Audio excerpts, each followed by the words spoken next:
Hoy estaremos hablando en esta serie de mensajes que hemos estado hablando últimamente con relación a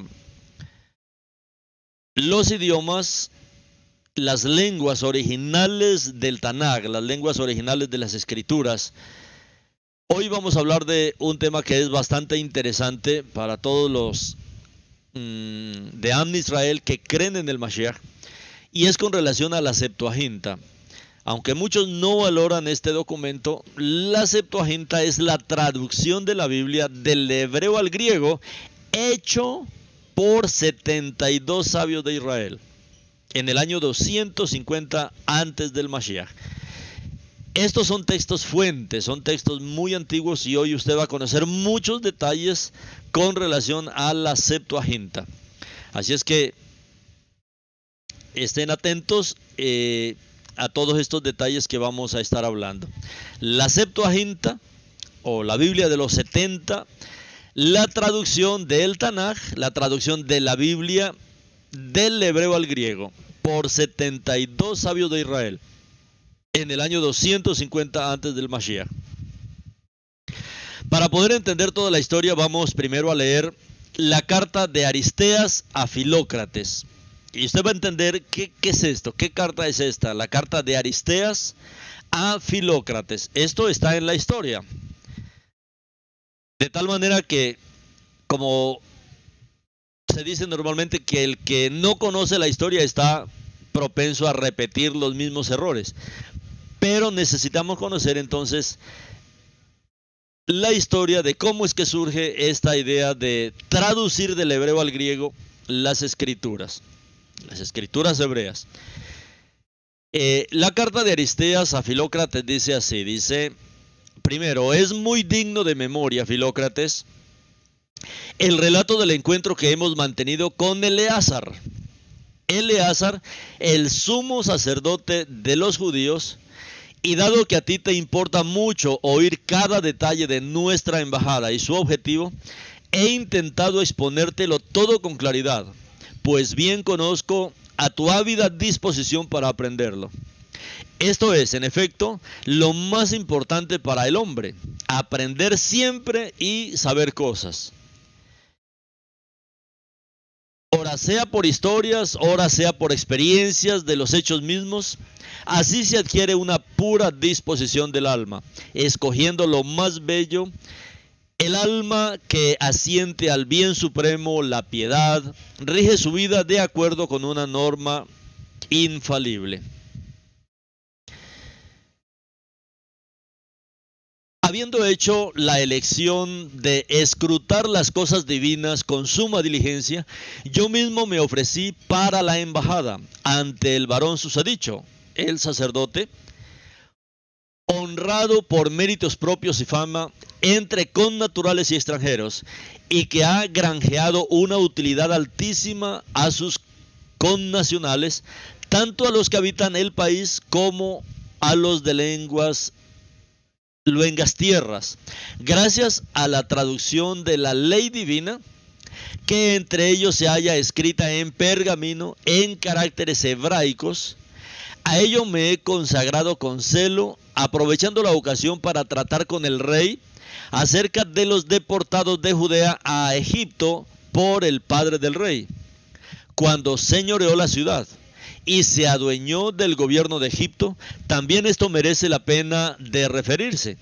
Estoy persuadido de que tú, con tu inclinación por la santidad y por la disposición de quienes ordenan su vida de acuerdo con la ley sagrada, de buen grado escucharás lo que tengo resuelto contarte, pues recién no llegaste de tu isla, ansioso de oír cuanto atañe a la buena disposición del alma. Ya previamente te mandé a propósito de lo que juzgaba más digno de recuento, una relación que observé de los grandes sacerdotes más doctos del docticismo egipto, acerca del linaje judío, siendo tu amigo de aprender todo aquello que beneficia al espíritu, fuerza que de ello yo haga partícipes a todos los de similar disposición, pero en particular a ti, que semejante elección has realizado y que muestras las hechuras, no ya de un hermano por la sangre, antes bien por el empuje hacia lo bello, las de otro yo mismo, la gracia del oro, cualquier otro ornato que codicien hombres de cabeza hueca, no ofrece la misma utilidad que la instrucción de la cultura y las preocupaciones que conlleva. Mas a fin de no incurrir alargando los prolegómenos en demasía, en ociosa palabrería, regresemos al hilo del relato. Encargado de la biblioteca del rey, Demetrio de Falerón recibió grandes sumas de dinero para reunir, de ser ello posible, todos los libros del orbe, y realizando compras y transcripciones, llevó a feliz término en el menor plazo que pudo la encomienda real. Habiéndosele demandado en mi presencia, ¿cuántas decenas de millares de libros hay?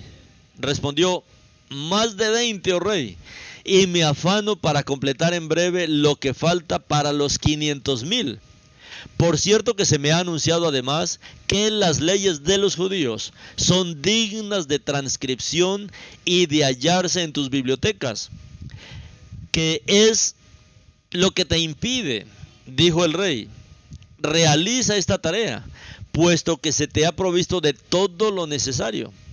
Demetrio dijo, se necesita una traducción. En Judea se sirven de sus propios caracteres. Tienen, del mismo modo que los egipcios, tanto una escritura como una lengua propia. Corre la fama de que utilizan el siriaco, pero no es cierto, se trata de algo distinto.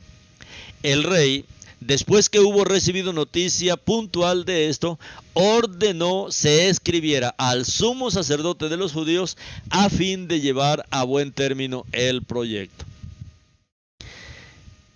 Esta carta de Aristeas a Filócrates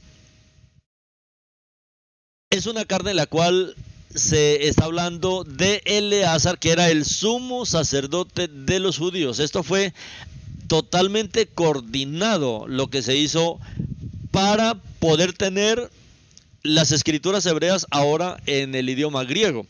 Como vemos en esta carta, Ptolomeo era un apasionado por la literatura, un apasionado por los libros, y él quería reunir en su biblioteca todos los libros de la tierra.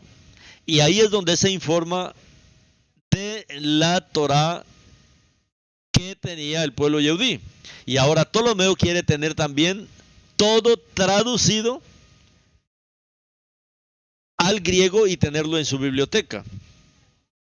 Pero como vemos también, la intención era que los deportados de Judea que vivían entre los egipcios también tuvieran acceso ahora a las escrituras en su propio idioma griego, que era el idioma que se hablaba en Egipto. Ahora sigue diciendo este informe de Aristeas, dice, realizadas estas cosas, el rey ordenó a Demetrio entregarle un informe sobre la transcripción de los libros judíos. Estos reyes, en efecto, rigen su administración mediante decretos y con todas las garantías. Nada se abandona al descuido o al azar. De modo que he registrado las copias del informe y de las cartas, la multitud de presentes enviados y el trabajo que costó cada uno, la magnificencia y el arte que a cada uno de ellos realzaba. He aquí la copia del informe. Al gran rey Ptolomeo, de parte de Demetrio, según tu encargo, oh rey, con respecto a los libros que faltan para completar la biblioteca, de qué modo han de ser reunidos y de la conveniente restauración de los que fueron maltratados por azares de fortuna, tras ocuparme y no a la ligera de tales asuntos, vengo en someter a tu consideración el informe siguiente. Faltan junto con otros pocos los libros de la ley de los judíos, la Torá. Se hallan escritos en letras y lengua hebreas, traducidos a descuido y no como conviene al parecer de los competentes, pues no han gozado de cuidado real. Preciso es que también estos se hallen junto a ti en una versión cuidada por ser ley, henchida de sabiduría y muy pura, como que es divina. Por ello se han abstenido escritores, poetas y la pléyade de historiadores de hacer memoria de los antedichos libros y de los hombres que por ellos se han regido, porque su doctrina es augusta y sagrada, como sostiene Hecateo de Abdera. Si te parece bien, oh rey, se escribirá al sumo sacerdote de Jerusalén para que nos envíe hombres de vida irreprochable, ancianos avanzados en años, expertos en la materia de sus leyes, 6 por cada tribu, a fin de que examinando el acuerdo de la mayoría y adoptando una interpretación precisa, constituyamos con evidencia una versión digna del argumento y de tus intenciones, que seas feliz en todo. A raíz de este informe, el rey ordenó escribir a Eleazar, que era el sumo sacerdote en Jerusalén, acerca de tales cuestiones, señalando también la liberación de los cautivos, o sea, de los judíos que vivían en Egipto. Además, donó para la fabricación de cráteras, copas, una mesa de las ofrendas y vasos para libaciones, oro, 50 talentos de peso de plata, 70 talentos y abundancia sobrada de piedras preciosas. Ordenó al efecto a los custodios del tesoro entregar a los artesanos las que pidieran, otorgándoles la elección. Y para sacrificio y otros dispendios, cerca de 100 talentos. De la preparación de los dones te daré noticia cumplida tras consignar la copia de las cartas. La carta del rey era la siguiente. Ahora esta carta ya va para el sumo sacerdote Eleazar. El rey Ptolomeo al sumo sacerdote Eleazar, salud y alegría. Dado que sucede que multitud de judíos habitan nuestra tierra, expulsados de Jerusalén por los persas en los tiempos de su dominio, y que además otros muchos llegaron con nuestro padre a Egipto, cautivos de guerra, muchos de los cuales enroló él mismo en nuestro ejército con generosa soldada. De un modo similar, reputaba dignos de confianza a los que ya estaban aquí, pues construyó fortalezas y se las entregó para infundir temor. Merced a ellos, en el pueblo egipcio, nosotros, tras heredar su monarquía, para con todos tenemos un trato humano, pero muy particularmente para tus connacionales.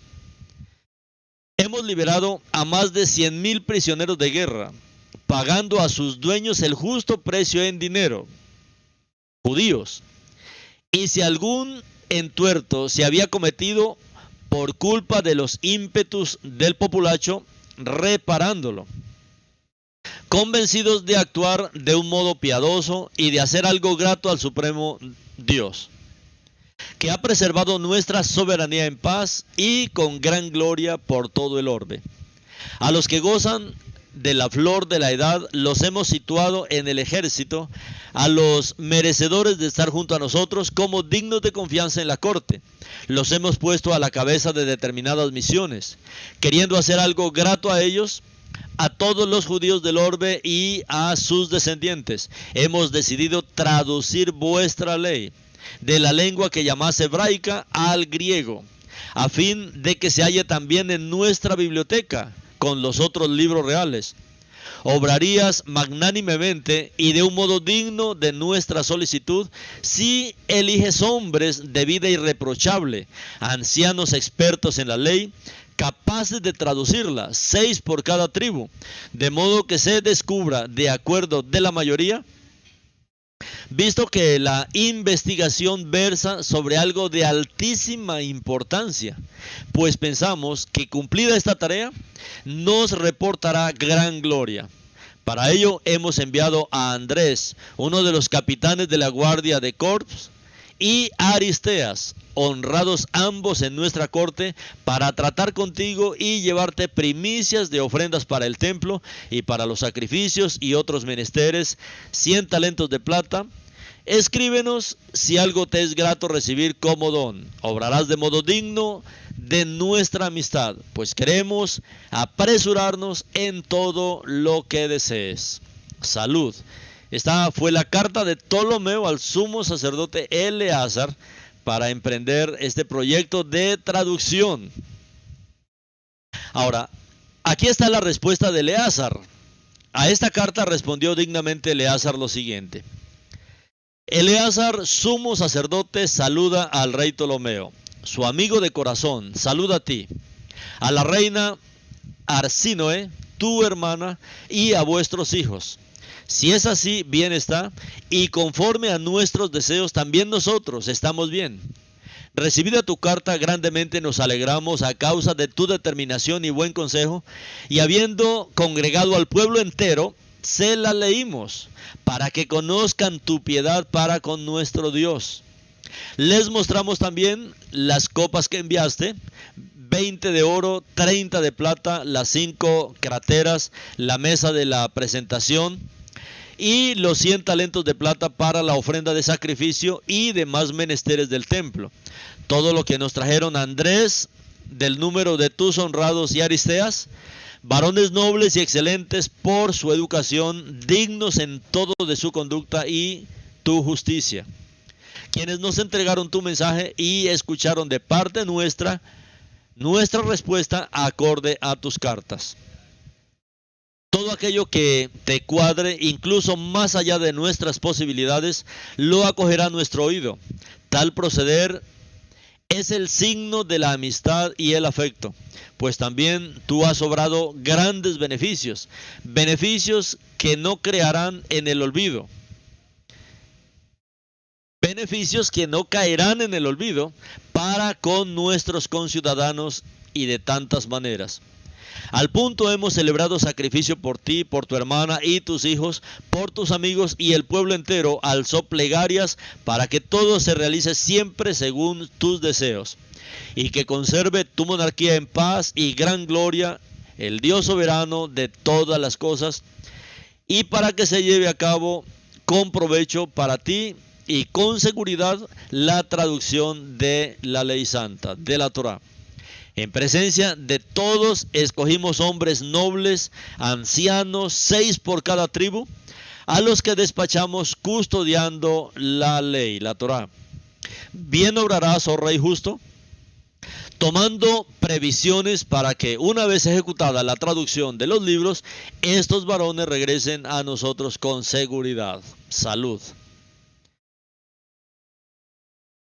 Eleazar eligió a los mejores varones, y por su cultura excelentes, como nacidos de padres prestigiosos, en posesión no solamente de las letras judías, antes bien se habían dedicado a sí mismo, y no a la ligera, a la instrucción helénica. O sea, se habían dedicado también a aprender el griego. Eran por ende aptos para las embajadas y las llevaban a cabo cuando era preciso. Poseían gran talento para los debates e interrogatorios acerca de la ley, acerca de la Torá, a la búsqueda del justo medio. Tal es lo más bello. Hostiles a la rudeza y la incultura del espíritu, pero al mismo tiempo muy por encima de creerse superiores o menospreciar a los demás. Prestos por el contrario al coloquio, a escuchar y responder a cada uno de manera conveniente. Avanzados todos ellos a estas prácticas, y solo en ellas deseosos de superarse el uno al otro. Todos dignos de su jefe y de la virtud que le adornaba. Se echaba de ver cómo amaban a Eleazar, por lo desgarrador de la separación, y él a ellos. Además de haber escrito al rey a propósito de su regreso, hizo muchas recomendaciones a Andrés, y también a mí me exhortaba a esforzarme en la medida de nuestras posibilidades. Al comprometernos nosotros a tener buen cuidado de todo, declaró el exceso de su angustia. Sabía en efecto que el rey, en su amor por el bien, otorga la máxima importancia a llamar a su vera a cuantos hombres en cualquier país gozaban de renombre por destacar entre los otros merced a su educación y sabiduría. Tengo oído que solía decir con razón que teniendo en torno a él varones justos y sensatos, poseería la mejor salvaguarda de su soberanía, pues que sus amigos le darían con libre palabra consejos de utilidad, cosa que concurría en los enviados por Eleazar. Este manifiesto con juramento no haberlos dejado partir sin otra utilidad privada cualquiera que hubiese aconsejado, y que solo los mandaba en aras del común provecho de todos sus conciudadanos. Que el bien vivir consistía en la observancia de las leyes, y ésta se alcanzaba merced al escuchar, mucho más que con la lectura, con manifestaciones tales y otras de la misma guisa, daba muestras de cuál era su disposición para con ellos. Eleazar, tras celebrar un sacrificio y escoger a los hombres, dispuso muchos regalos para el rey, para Ptolomeo, y nos despidió, provistos de numerosa escolta. Llegados a Alejandría, se anunció al rey nuestra venida. Introducidos en palacio, Andrés y yo saludamos respetuosa y amigablemente al rey y le entregamos las cartas de Eleazar. Mucho le importaba el encuentro con los enviados. Ordenó salir a todos los demás oficiales y llamar a aquellos varones, tal que pareció a todos insólito, pues era costumbre que los llegados por asuntos oficiales solo al quinto día fuesen admitidos a la real presencia, y los mandatarios de reyes o ciudades de importancia apenas al cabo de 30 días accedían a la corte. Pero juzgando dignos de mayor honor a estos que llegaban y atendiendo la eminencia de quien les enviaba, despidió a los que consideró superfluos y aguardó, pasando a saludar a los recién arribados. Una vez que comparecieron con los presentes enviados y los preciosos pergaminos en los que estaba escrita la ley con letras de oro en caracteres judaicos. Era un trabajo maravilloso del pergamino y las junturas entre las partes imperceptibles. Apenas el rey lo vio, preguntó acerca de los libros. Cuando los hubieron despojado de sus fundas y desenrollado los pergaminos, tras una pausa dilatada, y habiéndose casi posternado 7 veces, dijo: a vosotros, varones excelentes, os doy las gracias, y mayores a quien os ha enviado, pero sobre todo al Dios cuyas son estas palabras. Todos a una dijeron, con una sola voz, los recién llegados y los ya presentes: salve, oh rey.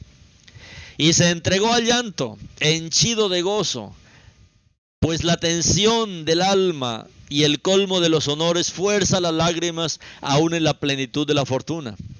Dio instrucciones de disponer ordenadamente los rollos y saludándoles, acto seguido dijo: justo era, oh varones, que teméis a Dios, rendir homenaje primero a aquello en razón de lo cual os mandé llamar, y solo luego tenderos mi diestra. Por ello he obrado así primero. Día señalado, consideró en que no llegasteis, y será celebrado durante el curso entero de nuestra vida, pues coincide también con la victoria que reportamos en la batalla naval contra Antígono.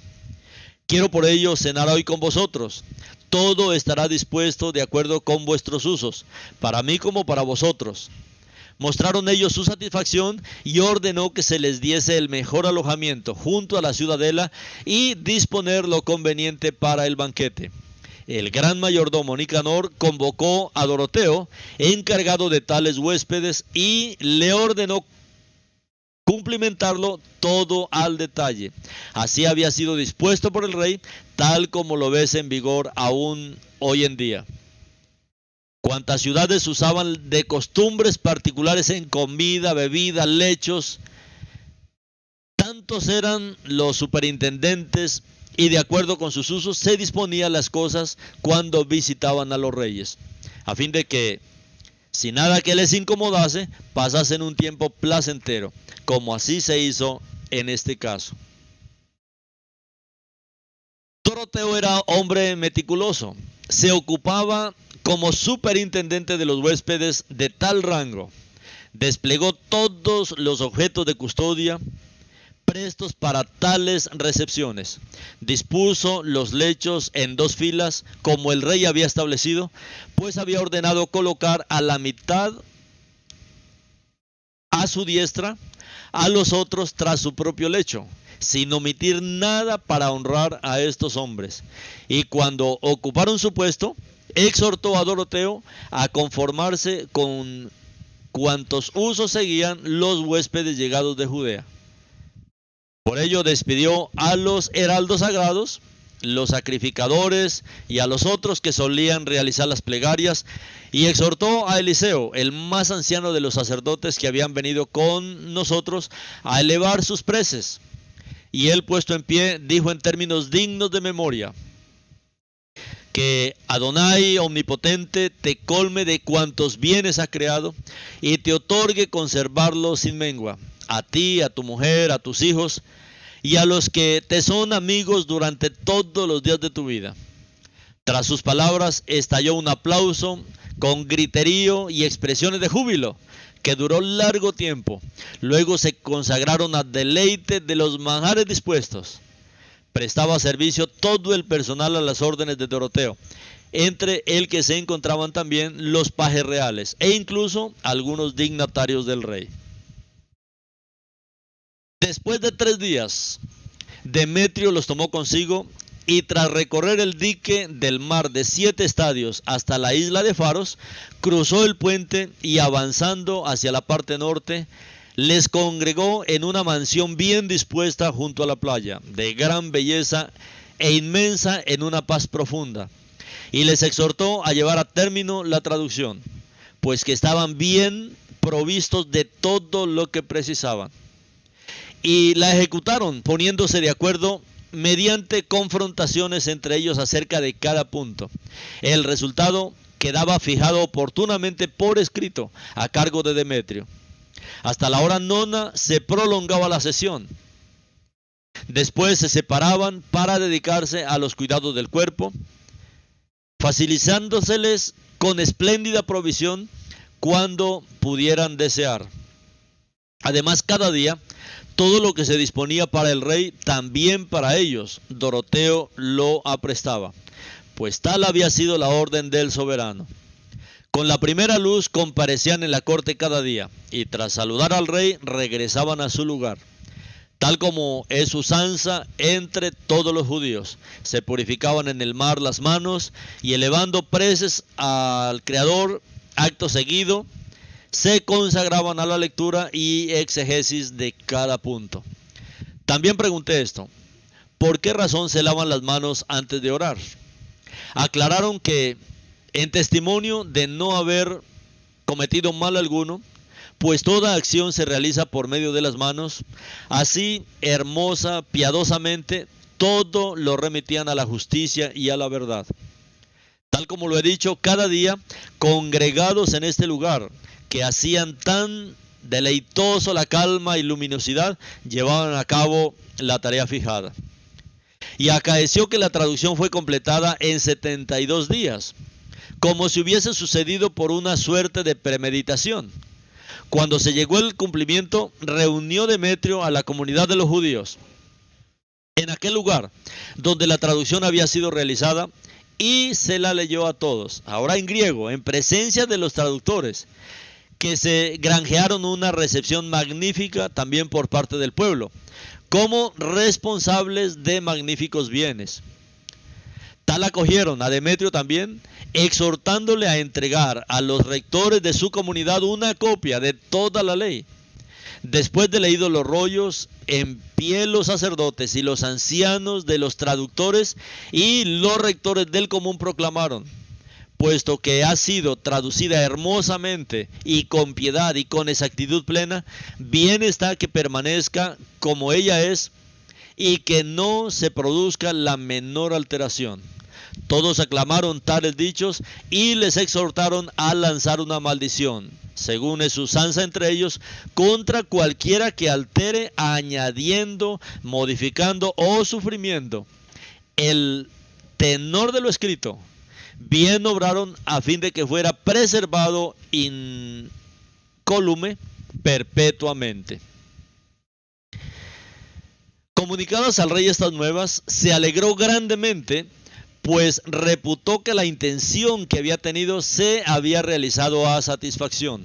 Una vez que todo fue leído, admiró en extremo la sabiduría del legislador y preguntó a Demetrio: ¿cómo es que con una perfección semejante acaeció que jamás ningún historiador o poeta hiciera de ella memoria?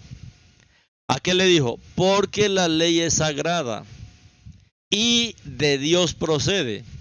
Algunos que lo intentaron, heridos por la mano de Dios, renunciaron al intento. Y le dijo haber oído contar a Teopompo que cuando estaba a punto de insertar en sus historias ciertos pasajes traducidos de la Torá de un modo asaz imprudente, sufrió una perturbación de la mente durante más de 30 días. En una tregua imploró a Dios que le revelara cuál era la causa de su infortunio, habiéndosele manifestado en sueños que el haber querido insensatamente comunicar las cosas divinas a los profanos, renunció a ello y recobró la salud. Y del propio Teodecto, el poeta trágico, he escuchado yo mismo que en el punto de introducir algo de la Biblia en un drama suyo, sus ojos sufrieron un glaucoma. Como sospechase que por esta razón le sobrevino la desgracia, invocando a Dios se curó al cabo de muchos días. Informado el rey, como dije antes, por obra de Demetrio, de todos estos extremos, prosternándose delante de los libros, ordenó tener gran cuidado de ellos y conservarlos piadosamente. Solicitaba a los traductores que retornen a él con frecuencia, una vez regresados a Judea, pues dijo que era cosa justa su partida, mas si regresaban les tendría en buena ley como amigos suyos y que de él recibirían los mayores presentes. Ordenó aparejar su partida tratándolos con la mayor liberalidad.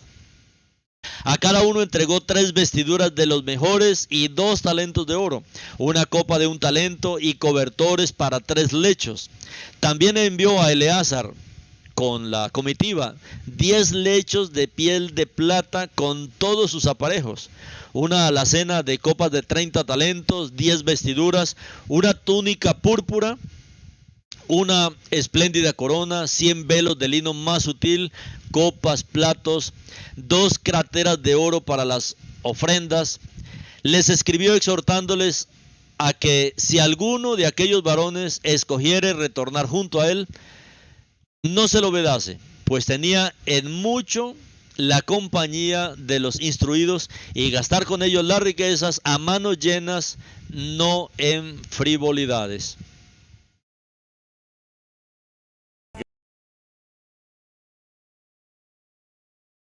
Has oído toda la narración, tal como te anuncié.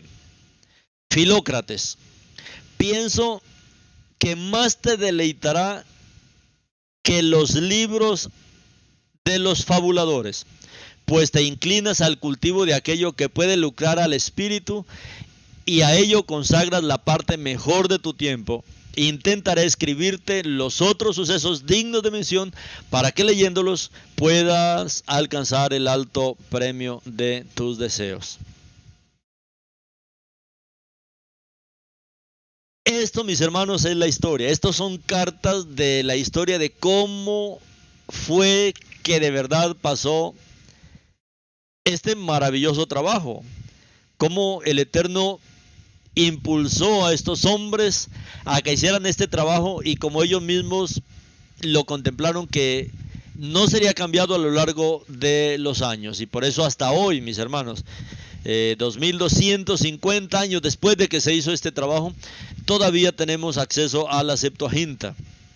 Y como vemos, el trabajo de traducción y el trabajo de lo que el Eterno está haciendo hoy, como les comentaba, es algo muy delicado. Que el Eterno nos permita traer toda su palabra de regreso tal como está en su voluntad. Entonces es importante valorar la manera como el Eterno permitió que llegara este texto en griego hasta nuestros días. Esto es un testimonio maravilloso de las escrituras del Eterno. Con esto también nosotros necesitamos conocer, después de conocer esta historia, esto es lo que aparece en la historia, y la historia no la podemos borrar, no la podemos cambiar. La historia es la historia, y es la historia de cómo fue que se realizó este monumental trabajo de la Septuaginta. Pero detrás de esto también hay muchas mentiras rabínicas en contra de la Septuaginta, y tal vez usted los encuentra por internet continuamente. Y vamos a conocer también algunas mentiras rabínicas en contra de la Septuaginta. Ya se conoce el prejuicio sectario e infinita tendenciosidad que posee la tradición judeo-rabínica acerca del helenismo y en consecuencia de la traducción hebrea del Tanaj denominada Septuaginta. Hay mucho prejuicio tendencioso para menospreciar la Septuaginta.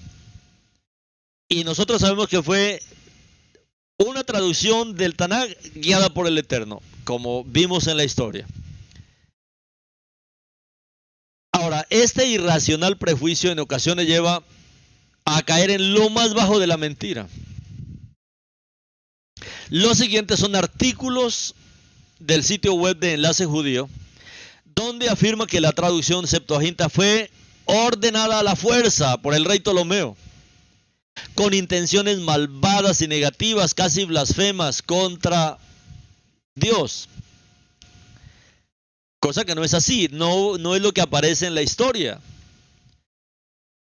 En este sitio de Enlace Judío dice: el 8 de Tebet, aproximadamente en el año 260 antes de la venida del Mashiach en Alejandría, Egipto, el rey Ptolomeo ordenó a 72 eruditos judíos, 6 por cada tribu de Israel, traducir la Torá al griego.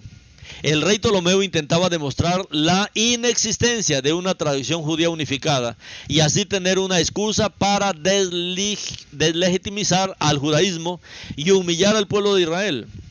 Para este efecto, los 72 sabios judíos fueron asignados a 72 cuartos de trabajo separados. Así pensó el monarca griego, sería imposible que todos tradujeran la Torá de la misma manera. Sin embargo, providencialmente, todos los sabios tradujeron cada palabra de la Torá de la misma forma y la autenticidad de la traducción rabínica quedó nuevamente ratificada.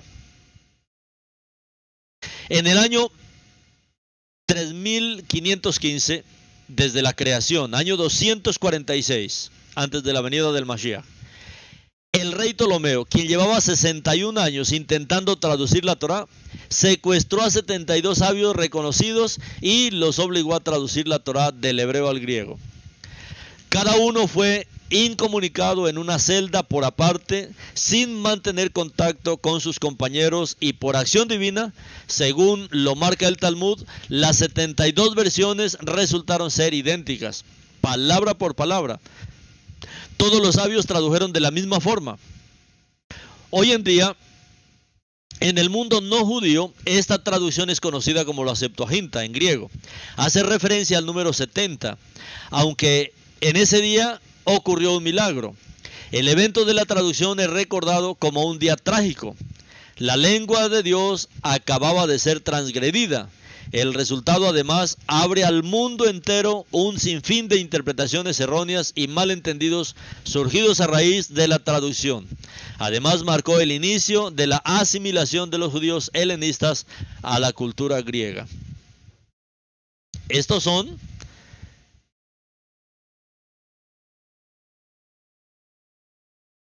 comentarios tendenciosos porque en la historia no se habla de esto. Ahora nosotros analicemos estos relatos. En el primero afirma que el rey Ptolomeo intentaba demostrar la inexistencia de una traducción judía unificada y así tener una excusa para deslegitimizar al judaísmo y humillar al pueblo de Israel.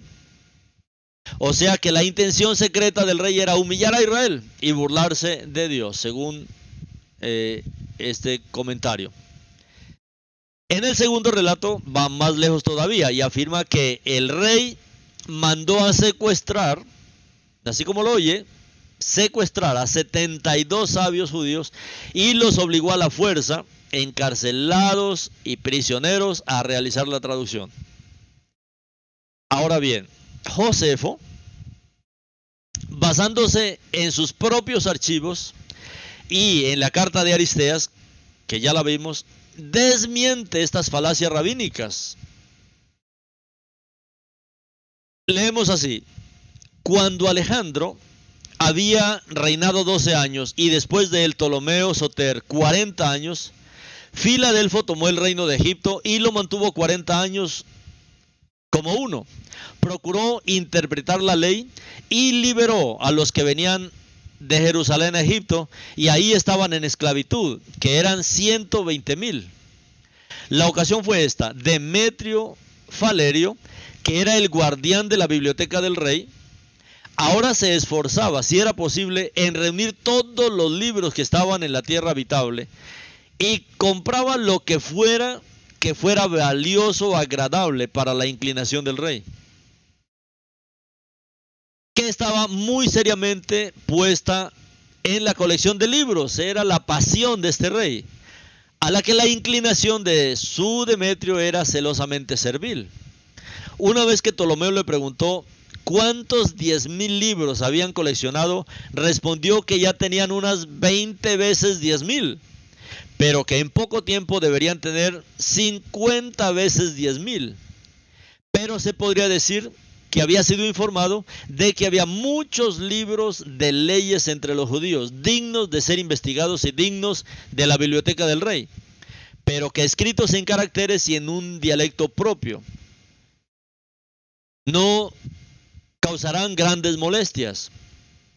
Consiguiéndolos traducidos a la lengua griega, que el carácter en el que están escritos parece ser similar al carácter propio de los sirios, y que su sonido, cuando se pronuncia, también es como el de ellos, y que este sonido parece ser propio de ellos mismos. Por lo que dijo que nada obstaculizaba, porque no podrían conseguir que esos libros se tradujeran también.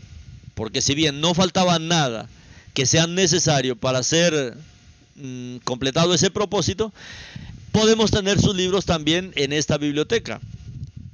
Eso dice Flavio Josefo en Antigüedades Judías, en el libro 7. Aquí vemos que la intención del rey Ptolomeo en poseer los escritos hebreos en lengua griega tenía únicamente un objetivo intelectual. El rey era un admirador de la literatura y la sabiduría de todos los pueblos y naciones del mundo, y dado que las leyes hebreas estaban en un idioma desconocido y las cubría un halo de misterio para los extranjeros, tal cosa seducía más aún al monarca Ptolomeo. Comprobamos que el rey ni tenía intenciones de humillar a Israel, ni menos de blasfemar contra Dios, como la paranoica tradición rabínica lo afirma. También Aristeas y Josefo registran el intercambio epistolar entre el rey Ptolomeo y el sumo sacerdote Eleazar para arreglar los preparativos de la traducción. El rey Ptolomeo a Eleazar, el sumo sacerdote, le envía un saludo: hay muchos judíos que ahora habitan en mi reino, a quienes los persas, cuando estaban en el poder, llevaban cautivos. Estos fueron honrados por mi padre. Algunos de ellos los colocó en el ejército y les dio una paga mayor que la ordinaria. A otros de ellos, cuando vinieron con él a Egipto, Él encomendó sus guarniciones y la custodia de ellos, para que pudieran ser un terror para los egipcios.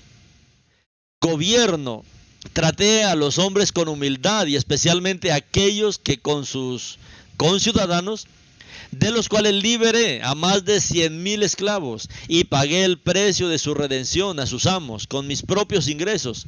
Los que son de una edad avanzada, he admitido en ellos, de ellos varios de mis soldados.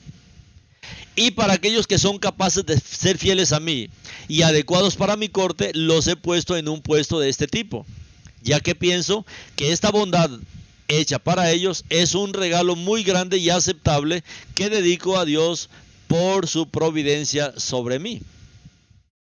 Y como estoy deseoso de hacer lo que agradecer a estos y a todos los demás judíos en la tierra habitable, he decidido procurar una interpretación de su ley y traducirla del hebreo al griego y depositado en mi biblioteca. Por lo tanto, harás bien en elegir y enviarme a hombres de buen carácter que ahora son ancianos de edad, y 6 en número de cada tribu. Estos, según su edad, deben ser hábiles en las leyes y en las habilidades para hacer una interpretación precisa de ellos. Y cuando esto termine, pensaré que he hecho una obra gloriosa para mí.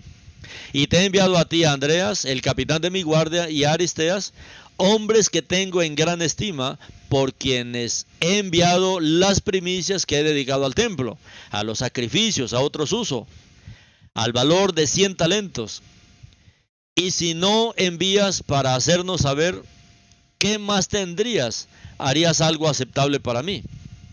Ahora, Eleazar le responde: Eleazar, el sumo sacerdote, al rey Ptolomeo, te saluda. Si tú, la reina Arsinoe, y tus hijos están bien, estamos completamente satisfechos. Cuando recibimos tu epístola, nos regocijamos grandemente por tus intenciones, y cuando la multitud estaba reunida, se la leímos, y así los hicimos conscientes de la piedad que tienes hacia Dios. También les mostramos los 20 frascos de oro y 30 de plata, y las 5 grandes bazones, y la mesa para el pan, como también los 100 talentos para los sacrificios y para hacer lo que sea necesario en el templo. ¿Qué cosas nos han traído Andreas y Aristeos, los más honrados amigos tuyos, y verdaderamente son personas de excelente carácter y de gran aprendizaje y dignas de tu virtud? Sepa entonces que le gratificaremos en lo que es para su ventaja, aunque hagamos lo que solíamos hacer antes, porque deberíamos regresar por los numerosos actos de bondad que has hecho con nuestros compatriotas. Por lo tanto, inmediatamente ofrecimos sacrificios para ti y tu hermana con tus hijos y amigos, y la multitud hizo oraciones para que tus asuntos sean para ti, y para que tu reino sea próspero en paz, y para que la traducción de nuestra ley pueda llegar a la conclusión que deseas y sea para tu ventaja. En presencia de todos escogimos hombres nobles, ancianos, 6 por cada tribu, a los que despachamos custodiando la ley. Bien obrarás, oh Rey justo, tomando previsiones para que una vez ejecutada la traducción de los libros, estos varones regresen a nosotros con seguridad. Salud. Luego culmina Josefo. Esta fue la respuesta que hizo el sumo sacerdote. Pero no me parece necesario establecer los nombres de los 72 ancianos que fueron enviados por Eleazar y que llevaban la ley, que aún estaba unida al final de la epístola. Sin embargo, pensé que no era impropio dar cuenta de esos vasos muy valiosos que el rey envió a Dios, para que todos vean cuán grande es el respeto que el rey tiene hacia Dios, porque el rey permitió una gran cantidad de gastos y acudió a menudo a los trabajadores y vio sus obras, y no sufrió nada de descuido o negligencia como daño a sus operaciones. Y les contaré cuán ricos eran tan bien como puedo, aunque quizá la naturaleza de esa historia no requiera tal descripción, pero me imagino que por lo tanto recomendaré el gusto elegante y la magnanimidad de este rey a los que lean esta historia. Antigüedades de los Judíos, libro 7, capítulo 2. Si analizamos ambas epístolas, no parece que el rey estuviese amenazando ni secuestrando a sabios del pueblo yehudí para conseguir su propósito, ni tampoco al sumo sacerdote se lo nota muy aterrado y desconforme con la proposición. También Josefo aclara que los sabios fueron tratados espléndidamente por la corte. Nadie fue encarcelado en una celda como un prisionero. Y además el rey contribuyó al templo con dones y ofrendas valiosas, como se registra varias veces. Nuevamente queda demostrado cómo las tradiciones rabínicas han tergiversado el pasado histórico del pueblo judío únicamente para justificar sus dogmas sectarios, especialmente para desaparecer al Mashiach de su historia. Esto nosotros lo conocemos desde el libro de Hechos, que este era el propósito de ellos, que no se hablara del nombre de Yeshua en ninguna parte de la tierra, y se les prohibió que hablaran en este nombre. Y lógicamente este es el mayor problema. El mayor problema es la piedra de tropiezo, es la piedra que es la piedra angular. Entonces, mis hermanos, esta es la historia de la Septuaginta, la traducción de la Biblia del hebreo al griego por 72 sabios de Israel, como lo vemos en esta historia a través de esta carta de Aristeas a Filócrates. Debemos valorar, mis hermanos, todos los que creemos en el Mashiach, valorar esto que el Eterno hizo hace tantos años, 250 años antes de la venida del Mashiach. Estos sabios no tenían nada contra el Mashiach. Por lo tanto, ellos lo que hicieron fue traducir los rollos que tenían, que no son los rollos que tenemos hoy, los rollos masoréticos de hoy. Por la Septuaginta nos damos cuenta qué tipo de rollos eran, porque ellos tradujeron. Mire que los 72 tradujeron lo mismo, mostrando que esos rollos eran preciosos, y toda esa revelación de las profecías del Mashiach están aún en la Septuaginta, porque estaban en esos rollos antiguos. Entonces, esta traducción de la Biblia, mis hermanos, es una gran bendición que tenemos hoy. Los que no tenemos